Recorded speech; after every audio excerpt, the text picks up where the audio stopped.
Hello, everybody, and welcome on this seventh episode of The Commerce Show. Today, I'm receiving Johnny Russo from the Kersheh Group, a leader in sleepwear in Canada. We're going to be talking over this episode about the background of Johnny. So, he's been in the e-commerce for the last 10 years.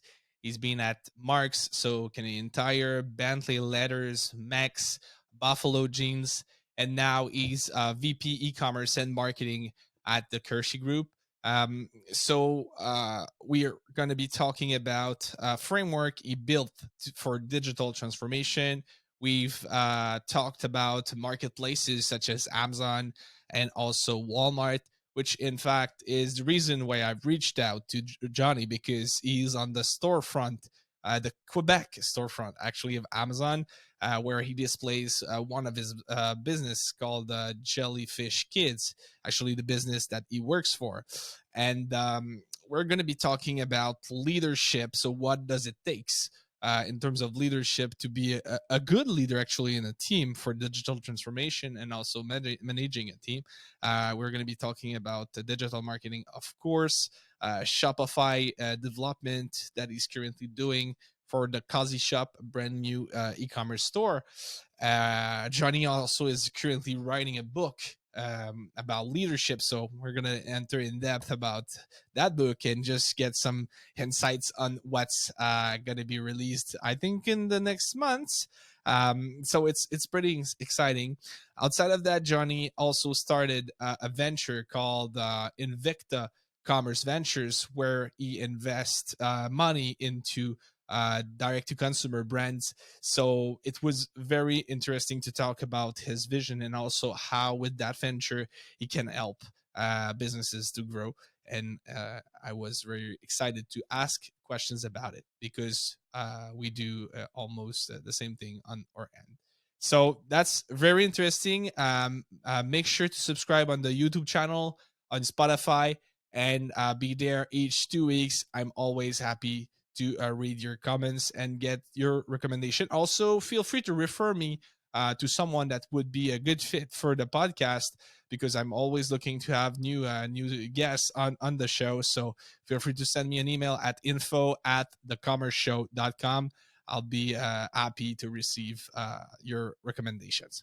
Thank you so much. And the podcast starts right now.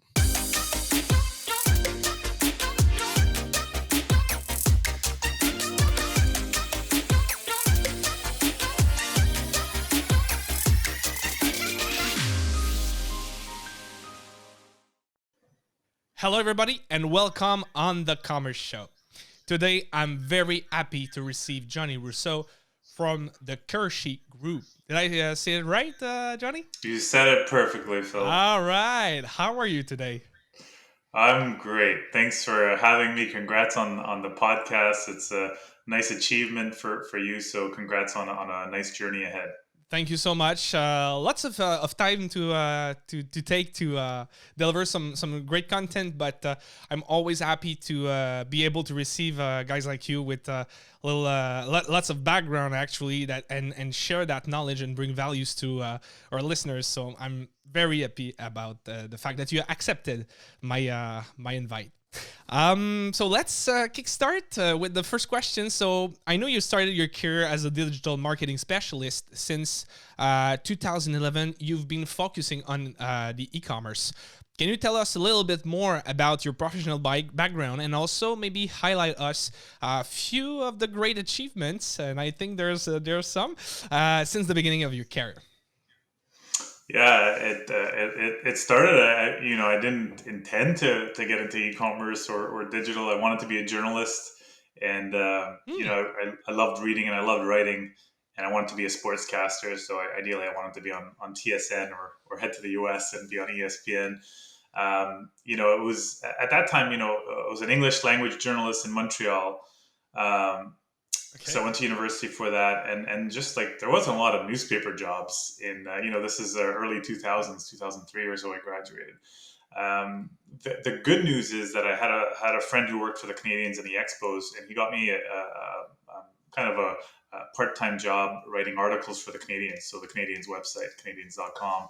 And they were really articles. Right now, you might say they were blogs, but we had game recaps and summaries and previews and so on. So really cool, and that was really my intro into digital. Okay. At the time, it was just websites. Right, I don't even think that the term digital was there. And so after about a year, I actually decided to move to Ottawa, thinking maybe there's more opportunities there in journalism. I still wanted to I wanted to be on TV, but I was a way better writer than communicator at that time. Yep. So still looking, on the newspaper side, print side. And I actually, to pay the rent, to pay the bills, I got a job in marketing.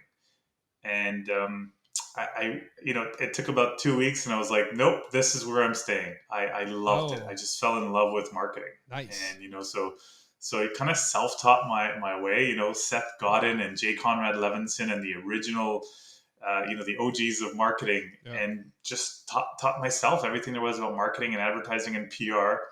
And at this time, digital was coming up, right? So Oh, yes. so I moved back after 2 years. I moved back to Montreal, and my job here, I got a job at Pattison Sign Group, Yep. and first project was, hey, do an RFP and build us a website. It's like, okay, cool. And then it started a few jobs in manufacturing of exactly that. Launching social media, which was basically Facebook and Twitter at the time.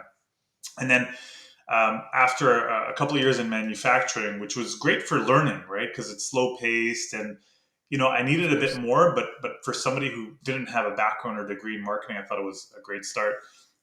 So fast forward, got into startups. So spent a couple of years in the tech space, and I felt like that was more my personality, which is Hmm. I enjoy the fast pace and the pressure and pushing through. And then at that point, Buffalo, I had said no to them once, Buffalo Jeans. And then, I was getting married, going on my honeymoon, and they called me like the day before. They're like, "Hey, can you come back in for a chat?" This is after 6 months, and I said, "Let me get married. I'll figure this out, and we'll chat when I get back." And my boss at the time at the startup is like, "We don't have a lot of cash left, so if there's something on the table, like chase it." I was like, "Okay." Well, So it opens the door. came back from it opened the door. So came back, just I believe in like things happening for a reason. But I came back from my honeymoon, met the Buffalo Group again, and said yes. And I quickly realized, kind of like I realized in Ottawa, about the first 2 weeks I wanted to be in marketing. Now I realized retail was where I wanted to be, because it combined technology and fast pace and e-commerce, and digital was kind of started like in Canada, right? This is going back to 2010, 2011. Yep. And I just married the two together. Retail and tech is where I wanted to be, and call it web, call it e-com, call it digital, call it whatever we want. But that's kind of where I ended up and where I am now. That's really interesting, and I see that you were e-commerce and web marketing manager, so you had to handle also the web marketing for the retail side, but also the e-com. So it's really amazing, and you were really hands-on at that time. I see like you were running PPC campaigns, optimizing the SEO, working with affiliates. So you have a pretty good background from back then, in 2011, and it was the beginning of the boom of the e-commerce actually. Amazon started to boom more in 2015, but prior to that, the first chains that the retail chains that were on the e-commerce already started to grow their customer base, and yeah, that was very interesting. But just let's go back in the story also for another thing, because I think it has something to do with your leadership, with your people will discover you through this podcast. But I know you're a hockey player, so after reading your introduction questions, I realized you've won actually 2-time gold medal for Canada at the World Ball Hockey Championship. What have you gained from that experience that you still use today? Oh yeah, what an experience it was. And people think ball hockey like it's not that organized. No, it's organized, and there's affiliations and international tournaments and so on. So the one thing I'll take out, and I this is early, like I was 20, 22 or 21 when the camp happened, but hard work is kind of what I took out of it, and the work ethic. Right? Mm. I learned that from my parents early on, and my brothers. Um, but going to this camp in Toronto, where the 60 best ball hockey players in Canada assembled to make Team Canada, Hmm. um, I had to pivot. So on my league play, I was always in the top two lines, right? I Yeah. was always on the top line playing on the power play. When you assemble a top 60, I was self-aware enough to be like, I don't think I'm going to be playing on the top two lines, especially as one of the youngest guys. Yeah. So people like that were similar to me were all vying for like the top left winger position or the scorer position or the top PP specialist. And I actually went there and I said, you know what? No one's going to outwork me. So I was the energy guy. I got in people's faces. Like I was agitated. I actually scored two and like played on the penalty kill. I had no intentions of going on the power play. I didn't think I was gonna make it. There were so many top players, including some NHL ones that were in the summer, kind of helping out.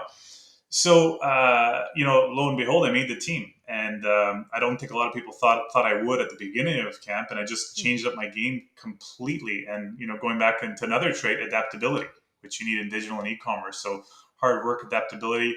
I played on the fourth line at 22 years of age, and so That's awesome. Alex Burrows, who's a Vancouver Canucks player and also the Montreal Canadiens assistant coach now running their power play. Alex Burrows is the best ball hockey player I've ever seen, and he was on the team in 2005 that I was a part of as well. Wow. He was playing first line. I was in the fourth line, but I'll never forget something and talk about true leadership and a leader. We were up like 9-0 against Great Britain. This is 2005. I'm 22 years old. It's my first game. We're up 9-0, and the coach put me out there with Burrows' line. And like I touched it for like a second. Burrows got it to Burrows. Burrows scored. And like, in hockey, you're 9-0. You're not really celebrating. And I kind of like lifted my arms, and immediately like the Great Britain players were coming at me. And Burrows just stopped. Like he stepped in front of me and was like, no.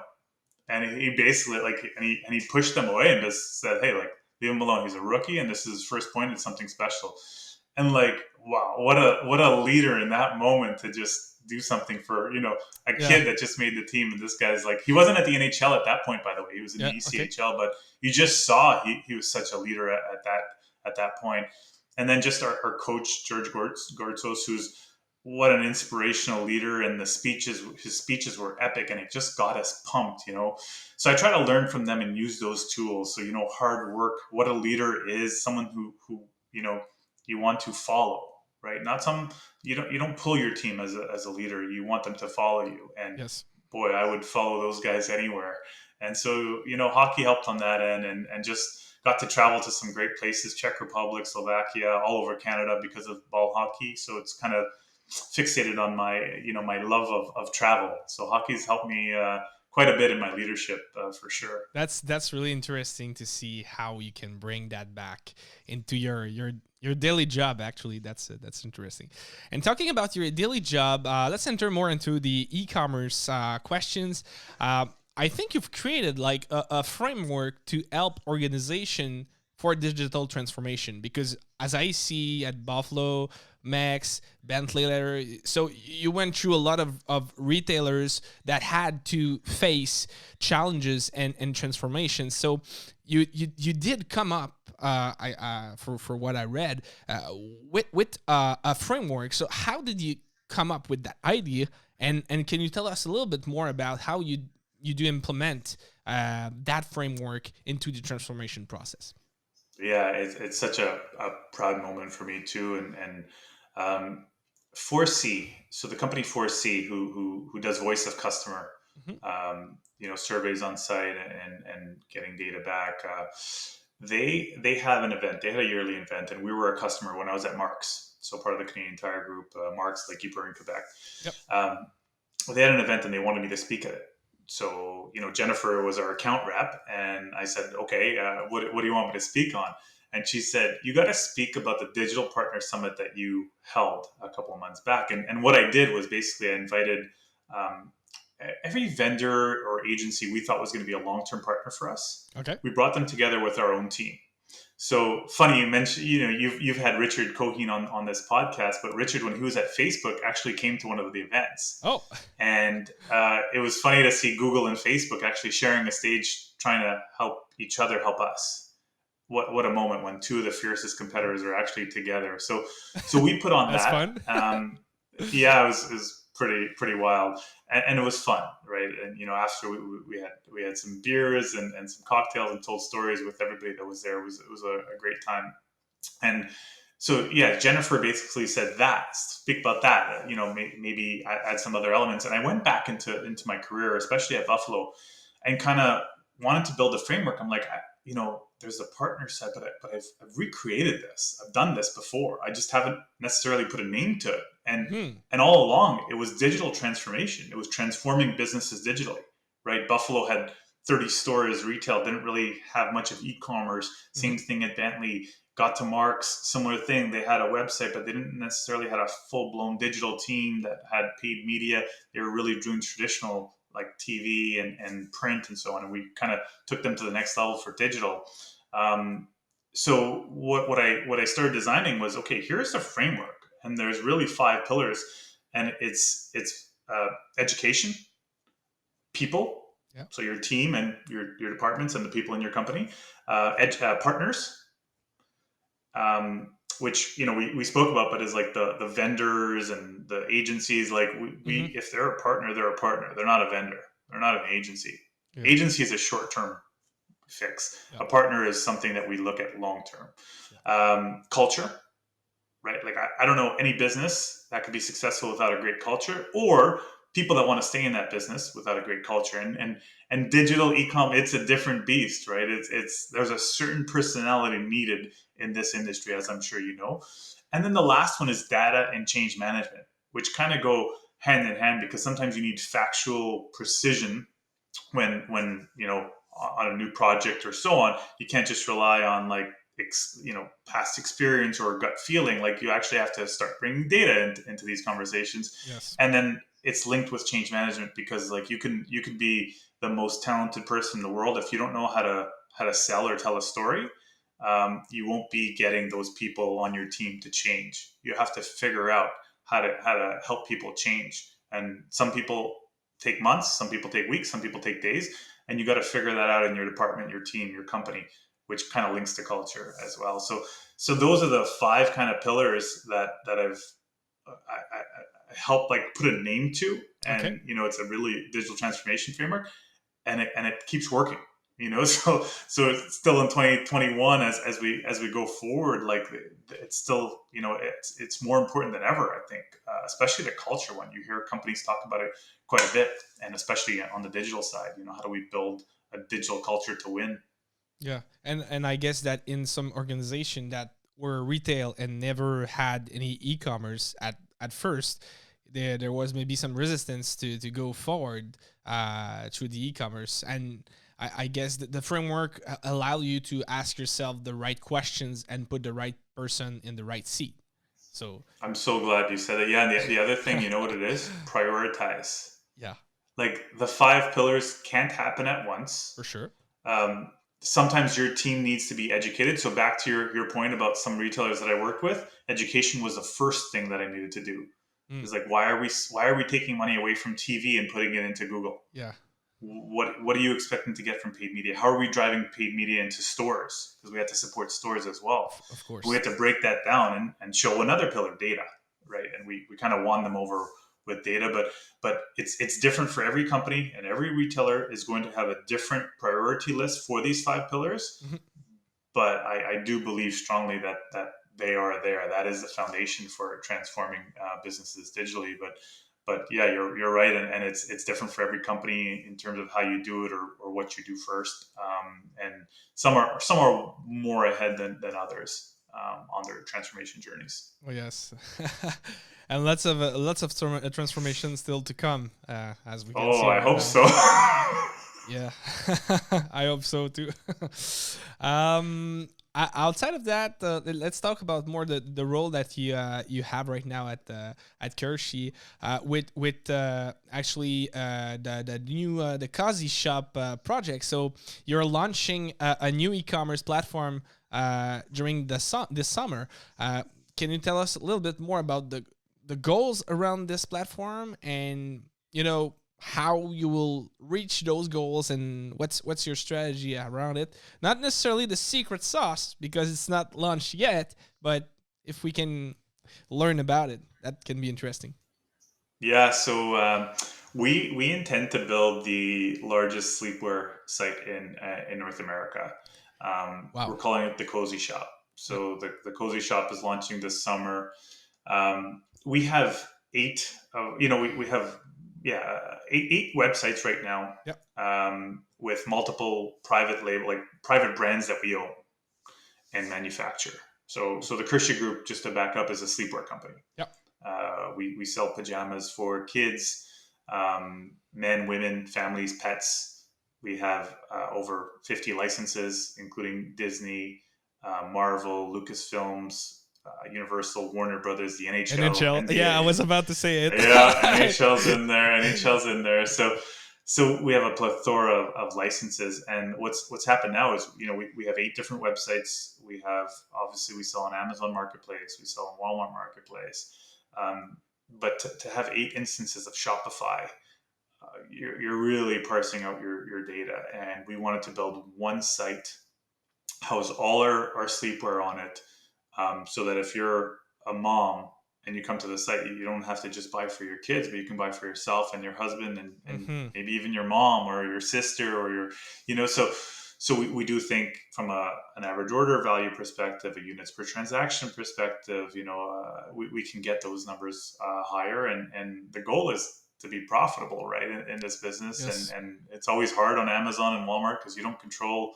the traffic there. You don't necessarily control the you can pay for advertising, but it's so much different than retargeting on a platform on your own site and then using some retargeting pixels and so on. So yeah, it's an exciting project. With that, we're launching a new e-commerce ERP Okay. dedicated to us. I mean, the Kersheh Group's predominantly a wholesale business, right? Who's kind of Oh, okay. brought me and my team in there for leading the direct to consumer strategy.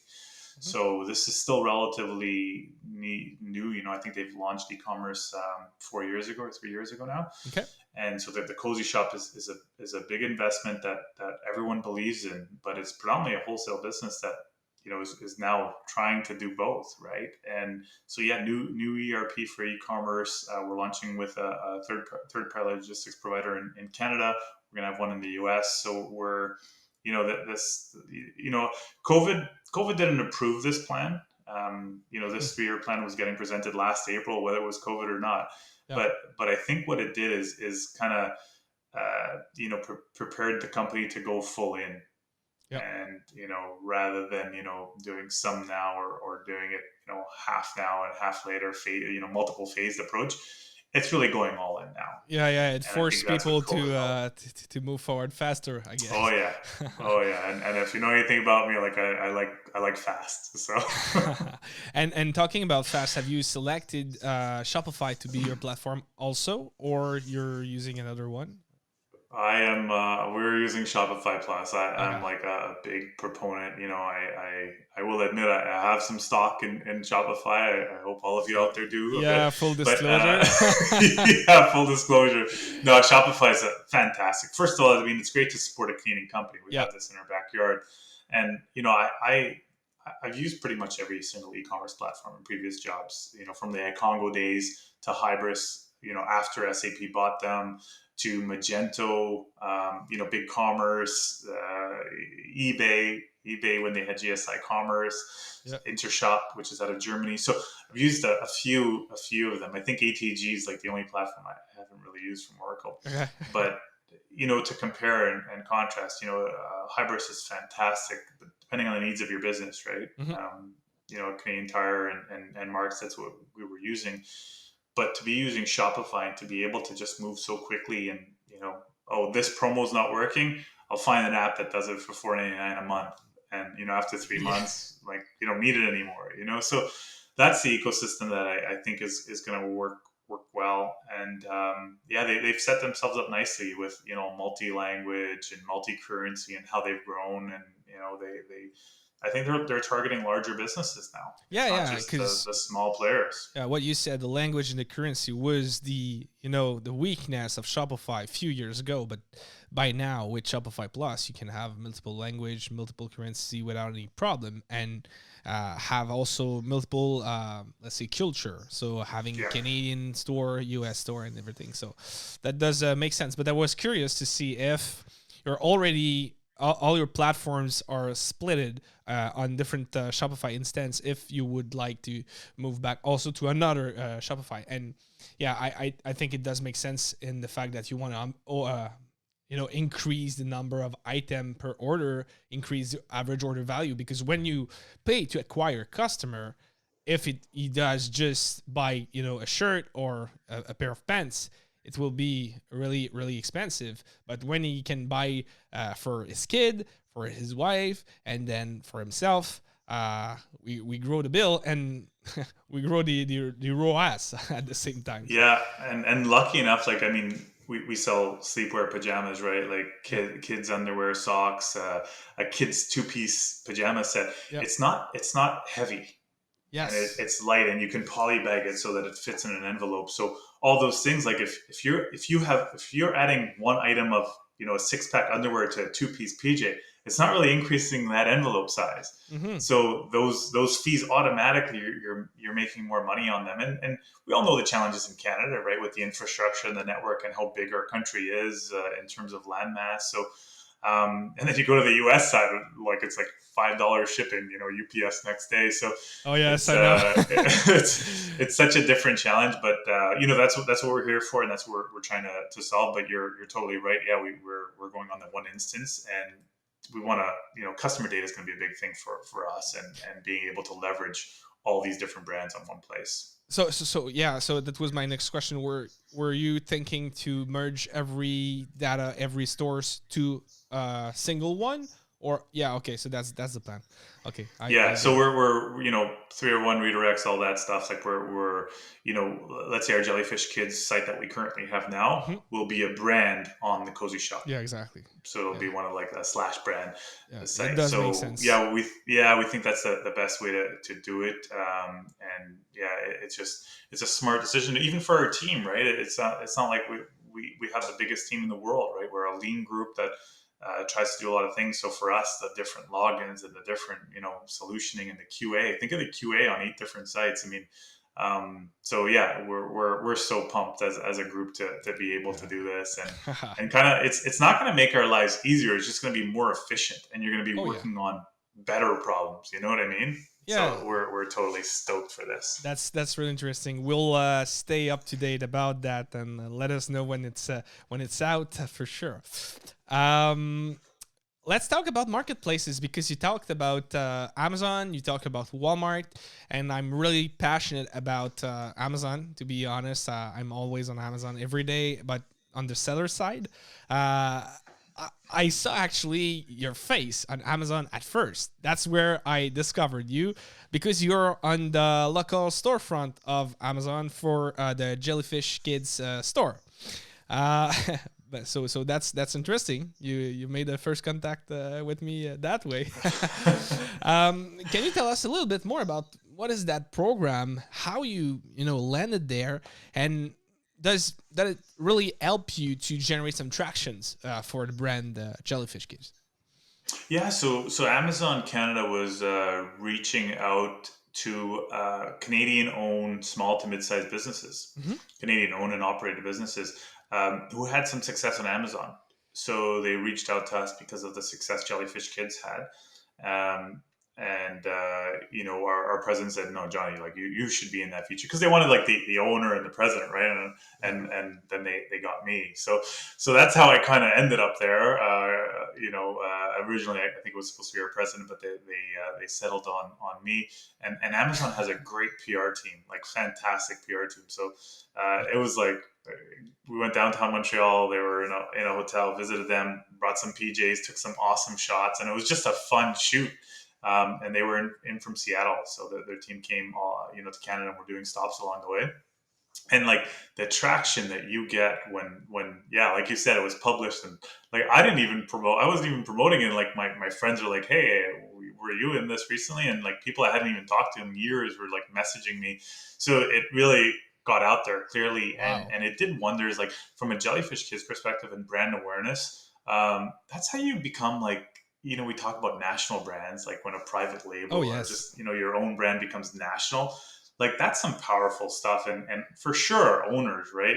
Like they get a kick out of seeing what they've built. It's a 40-year-old business, and what they've built, to see that in some of these features. And, they're at an event or a party, and then someone brings up, hey, yeah, I noticed your company was in Amazon. I mean, that's a proud moment for sure. So yeah, it was so fun, honestly. Like Amazon, like I said, they've got a PR team, and it was a great job by them to promote this. And was it deployed in 2020 or prior to COVID?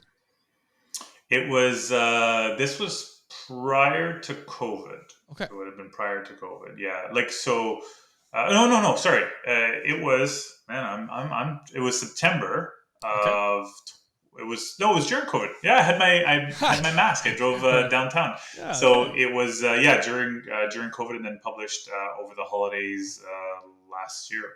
Okay. So yeah, it was So a little bit more than interesting 1 year. time. It's online, and Yeah, and yeah, and exactly. did you saw an increase in terms of sales and store visit, and how does it has impacted your sale? Do you think it has or? Yeah, well, I think from a like if we're gonna start doing NPS, Net Promoter Score. So I Yep. think if you would have done that, because we did customer research surveys before this. We did a year before this piece came out, and some other PR that we were doing.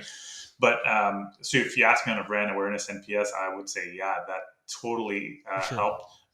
From a COVID helped everybody digitally. So I think when you look at digitally and try to say, okay, what came from Amazon, we parse it out, and there's a little increase on the Amazon side, though. I think it did phenomenally well, and it's still living, right? So, like you said, I mean, you saw it recently. So those lookbooks, those most of those products are still online.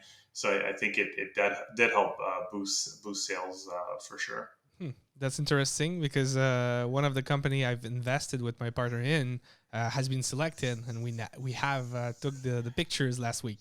So Very yeah, cool. I'm expecting to see that really soon. So I want to Was this in disclose. Montreal? Was this Oh in a yeah, yeah, Montreal it was in hotel? Montreal, but most of the Amazon staff wasn't there because of the COVID. Because Right. there's a travel ban actually. Yeah, like three weeks ago, I gave a conference. Actually, I was the panel animator with MC Sauvé from Amazon. So she's based in Seattle. She managed Canadian retail success, and she told me that they really want to invest into those type of local storefront to push forward the buy local trend that is currently happening. And yeah, and it's awesome. I'm really happy to see that happening, and I know that the next push will only be in Quebec. It's only the businesses from Quebec. I think outside of Canada, it has been suspended, but the Quebec push will be done. So I'm really excited to see that. So yeah, I'm really happy to know that your experience was really interesting, and you still get some echoes out of it. So that's cool. Um, Yeah, I think you'll get some people messaging you being like, "Hey, you're on the cover of Amazon's lookbook." I hope so. I hope so. Over the last year, we know that there has been a lot of challenges since the beginning of the pandemic. But what has been the biggest challenge you faced with Amazon or Walmart for your stores, and how you solved it actually? So that's a pretty Uh, wide question, but I yeah, guess there's some. I So mean, no, I mean, listen, Amazon and Walmart. I mean, it's a beast, right? And mhm. there's so many things you don't control, like a typical e-commerce site, and your uploads may not work, and so on. So our greatest challenge was managing all this with a legacy ERP Mhm. technology that was meant for wholesale. Not even like a legacy ERP that was, from a retail perspective, because I've been there. Yep. But this is really a wholesale ERP, right? So if you picture like entering, manual tax codes, manual promo codes, and that type of stuff. So we've held it together. We've gone as far as we can into that platform. To scale to the next level, we need our own ERP, an e-commerce ERP, and that's where the company kudos to them. They've agreed to invest in this. They know that that's the next level we need.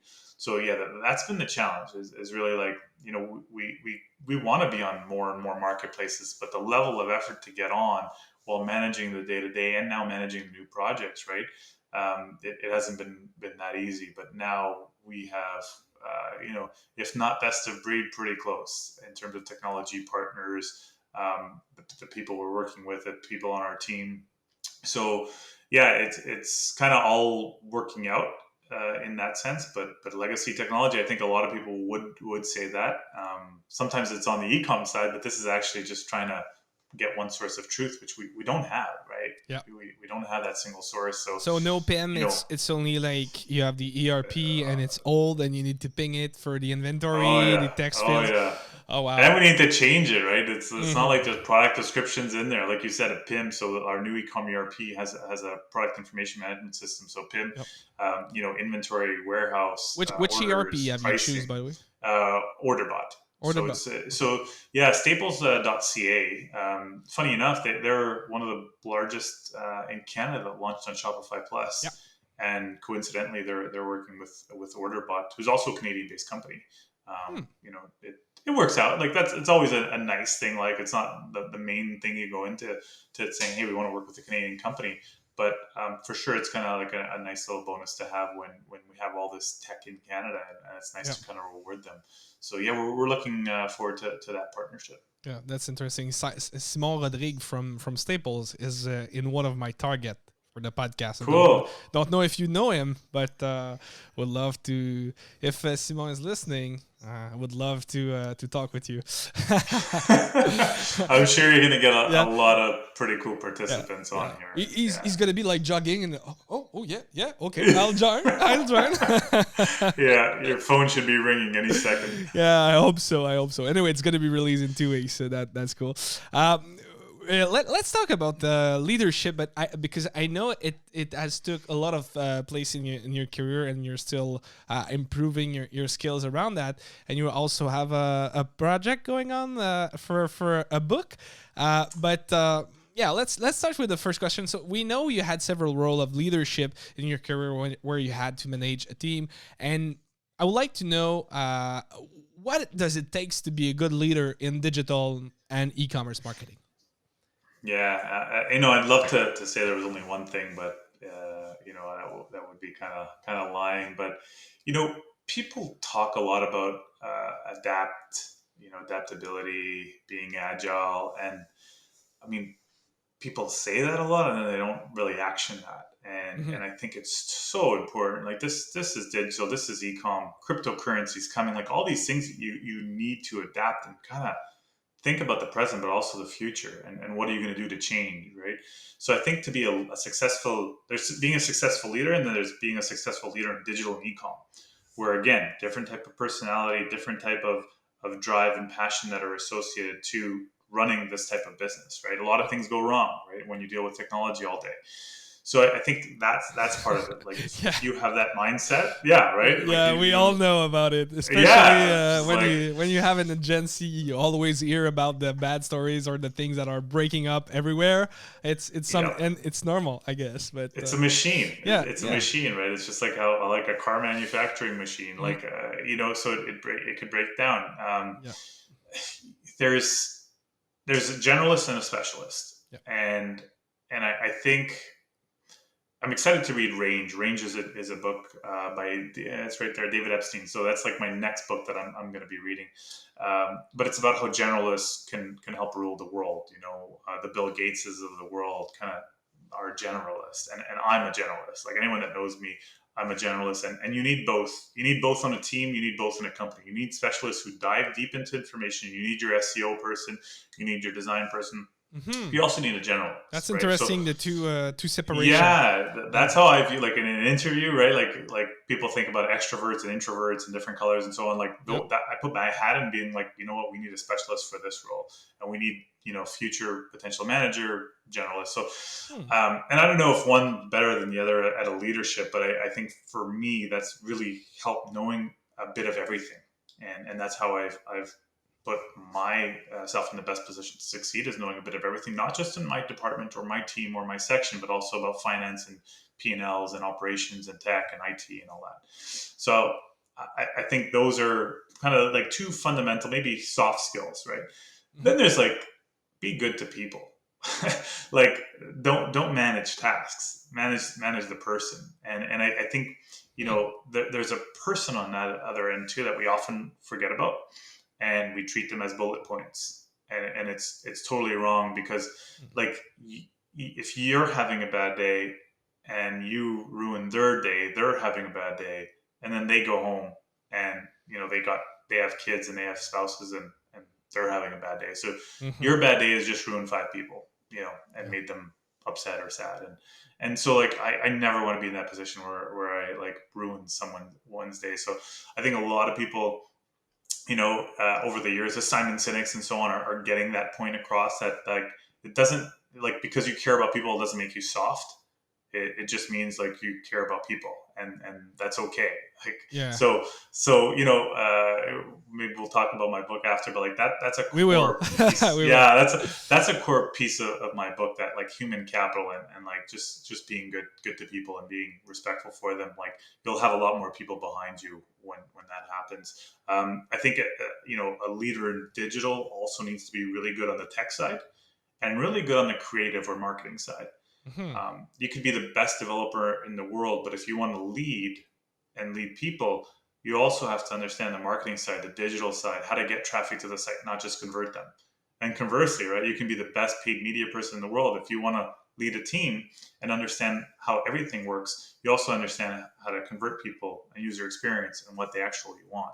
So I think tech and creative, and that's why, like, it's I'll say it, right, like, it's hard sometimes to find the leaders that kind of wear a bit of both those hats. It's not easy. I'm not saying it's easy, I know. but just seeing that, like, I think that's really important. And then the last one is really drive and passion. Like, this industry, you can have great sales results on Monday and Tuesday. Wednesday goes back down. Thursday, Friday goes back up, and it's just like up Yeah, and the down, dealing yo-yo. with comp sales. Yeah, Yeah. it's a yo-yo seasonality, all that stuff. So I think you just have to have a drive and passion to overcome these things, and your team knows, right? Like, Yeah. just think about it in your own life. Like, do you want to have a leader or a boss that is passionate with drive, or the opposite? So again, these are things that have worked for me. I'm not saying that's like the bulletproof thing for everybody to do, but I do think that that's what it takes to be a good leader in digital today. That's really interesting, especially in 2021, where people are getting poked on LinkedIn every weeks for a new job. So, being a good leader, I guess since you've started to focus on that in your career, I'm almost sure that you keep more your employees, and you reduce you increase the retention rate, actually, instead of having people that leave the team. Because I just got out of a meeting prior to that, and my HR girl, Lucan, that I say hello to her, told, you never leave a job for the task, you leave for the manager. So Yeah, that's, it's so true. yeah. It's so true. Yeah, and yeah, so I've been really lucky to have loyal employees, and but say, like, what I love is whether they leave or I leave. Um, One, they're part of my family forever, and like, I'll do anything for them. So Oh, I don't know if I've been on more reference calls in the last 2 years than like my entire career combined, and it's just like, I'm always going to help them, and it's so rewarding for me. Like, you talk about giving back and what your purpose in life is and your values, mm-hmm. and like, I don't think I've found it. I think I'm still quite far, but I've done a lot of work on that, and for sure, helping and mentoring people is something that I cherish and love. I got two small kids, so I think that's changed my life too, and in how I see things. And when a For sure. former employee especially reaches out and says, like, one, like, how much I touch them or help them, and then two, like, can you be a reference for me? Is like, yeah, when do you want me to chat? Like, anytime. So it is rewarding, though, for That's sure. cool. I saw the same type of leadership from Richard when I talked to him. So I understand why you're good friends now. Yeah, um, yeah, he's a great guy. yeah, for sure. Yeah, he is. He is. So we said it. We spoiled the fact that you're currently writing a book. Can you tell us why you've decided to write a book outside of your, I guess, your really busy schedule? Yeah. When like it actually started. I was going on flights back and forth from Calgary, Montreal. My wife was still here, and 3 years ago we had a baby boy, and so we were doing it back and forth for a bit, and then at 6 weeks old, my son came out to Calgary, so he was on a plane for the first time quite early in his life. But I had a lot of time on planes, right? 4 hour flight, 4.5 hour flight, and I was writing. And I just saw a need. So I have a blog and stuff, but I just felt there was something bigger that I needed to kind of give back, and I felt a need for new leaders or new managers. There's not a lot of content out there, right? There's a lot of things targeting executives, CEOs, how to become the head honcho and all that. But for a new manager, somebody starting out, like there's not a lot there. Like how do you manage an employee? How do you give critical feedback? How do you make sure that they're doing the things they need to succeed? How do you be there for them? How do you give performance reviews and all that stuff? So I started with the idea of writing 365 actionable leadership traits, so one for every day of the year. Wow. And then I sat back as I was like on number 50. I'm like, well, that's going to be hard to action one a day. And I don't even think that's realistic or doable. So then I said, okay, what about 2 a week? So I said 52 weeks in a year, 2 a week is doable. So right now I'm at about 105 traits. And I think I found the sweet spot. I'm fully done writing and editing.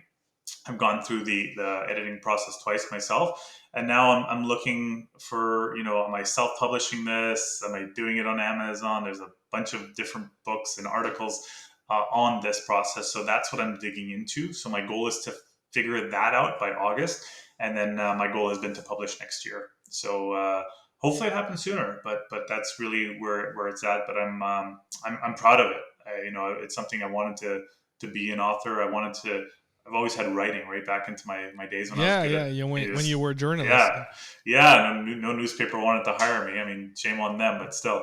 But yeah, so prove them wrong. It's prove them wrong. It's like when you're going to the Dragons and they say, "Oh, you're a nice piece of crap," and then you sell 1,000 bunch of the stuff. Exactly. Yeah. So and this is I don't even know if this is going to sell 10 copies, but the fact is, like, I want to give back in some way to someone that was me 10. 11 years ago. So I feel like this is the way to do it.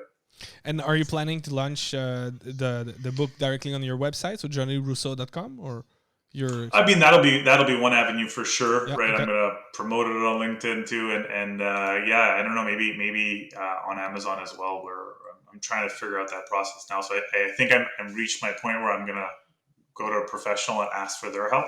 So that is the next step by August, because at some point, there's a lot to manage, and I can only do so much when my kids are napping on the weekends. Yeah, that's great.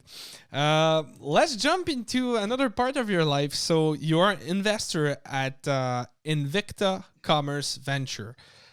Can you tell us why you've decided to start investing into direct-to-consumer brands? Yeah, so I mean, me and my former boss, actually David, we've become really good friends, and we have a similar mentality on things. And we wanted a fun project on the side, so we decided to start Invicta.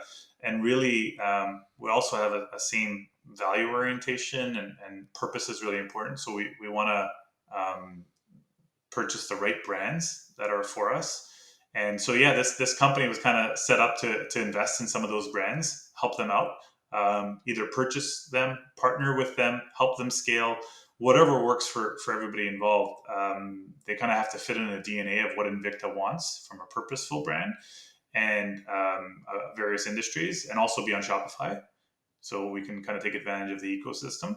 But it's cool, because what it's done is one, it's a fun side project, but I also get to like test and tinker on my own money, my and David's own money, and then bring that back to my day-to-day work. So I don't have to take as much risk for my employers, right?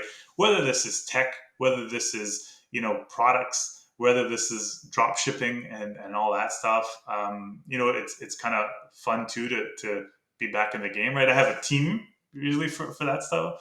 And now it's like, this is kind of forcing me to not lose that. You mentioned paid media when I used to run my own ads, right? Yes.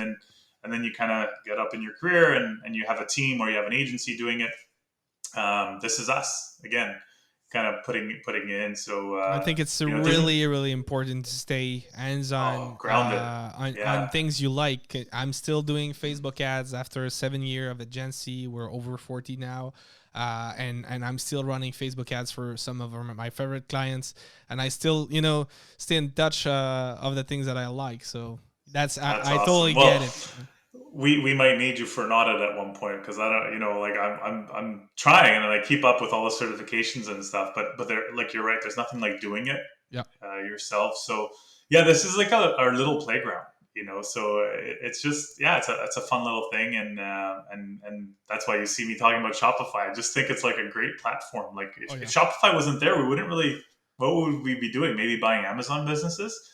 But it's another so business model, but when you buy an Amazon business, it can stop anytime when Amazon decide to shut it down. You got it. So I've been on that end too. Yeah. Me also. Hey, try selling like a Frozen 2 pajama on Amazon every single time. It's like, where's the contract? Yeah, exactly. So yeah, we have all the contracts we need, but it's still. Anyway, they doesn't care. They just want to suspend and exchange and try to chat with someone. Anyway, it's another completely another story.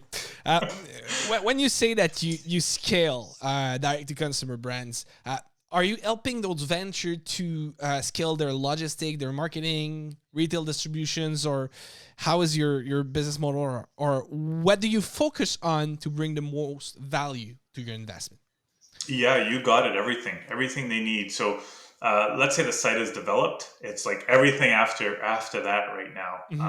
And a lot of the successful ones right now are drop shipping business, right? That don't even hold inventory. So they're drop shipping directly from source. Negative of that is the timing it takes. It could take up to 30 days to get the product. Yes. But from a profitability perspective, it is really good. And so it's, paid media, getting traffic, optimization on the site, conversion rate optimization, testing, diving into product and profitability. And a lot of mistakes. I think a lot of mistakes companies make, and whether you're small or large, is having too many products sometimes, right? It's that 80-20 rule where 20% of your products are bringing 80%. And sometimes we focus on that as like, let's just focus on products. And it's no different in my day-to-day, where we're trying to like scale back on the amount of SKUs because we know the profitability lies in these 20%. So again, like great testing ground to learn and then bring back to my day-to-day, which I love. That's amazing. So much great content. We're almost finishing. I have two final questions. So how do you stay up to date on e-commerce outside of doing it? But what's your trusted source of media or knowledge?